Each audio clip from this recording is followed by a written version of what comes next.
Lalela, omunye umama wayemuhle wayeney'ngane eziwu-3. Impilo yakhe yayi-right, yashintshwa umfana omncane wathatha isinqumo sokujoyina igenge yezigebengu.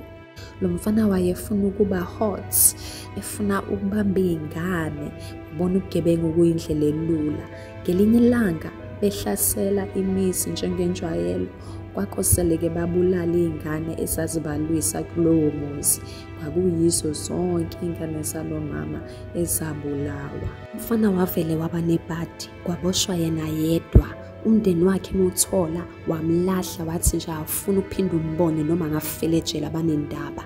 Umama wamdabukela kakhulu lo mfana masezwe ukuthi uselahlwe ngisho decide ukuthi athathe lo mfana am-adopte njengengane yakhe. Wayemvakashela ejele, amlethele ukudla okumnandi. Umfana eyibuza ukuthi yini la yenzela ukudeserva lolu thando, emnika iBhayibheli, emgqugquzela, emnika izithemba. Ngelinye ilanga wamtshela ukuthi mfana wami, dala ngakuxolela, wawumncane, wenza iphutha.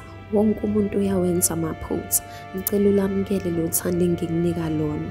Wamukele ukuthi nguma wakho manje. Awusayona intandane ngoba ngakhetha ukukuthanda mina. Nami sengaphola ngoba ngakhetha ukwamukela okwenzekile. Ngakhetha ukuthemba uNkulunkulu ukuthi uzowapholisa amanxeba wami. Ngakhetha ukuthemba yena ukuthi mengenza ukuhle ngaphindisela ukubi ngokubi, uyoyibuyisa injabulo yami. After ukukhala isikhathi eside, umfana wayenikela kuNkulunkulu ngenhliziyo yakhe yonke. Wayenikela ekwenzeni impilo zabanye abantu ukuthi zibe ngcono. Kuyimanje uyisigwili, kuyimanje unegama elihle eSouth Africa yonke ngenxa yomama owakhetha ukungaphindisela okubi ngokubi, kodwa wakhetha ukuphindisela okubi ngokuhle. Impilo yamama yagcwala ukuthula nentokozo engachaziseki ngoba ngaso sonke isikhathi umfana mexoxa isitori sakhe, abantu babephakamisa igama lakhe, kwashintsha wonke umlando wakhe.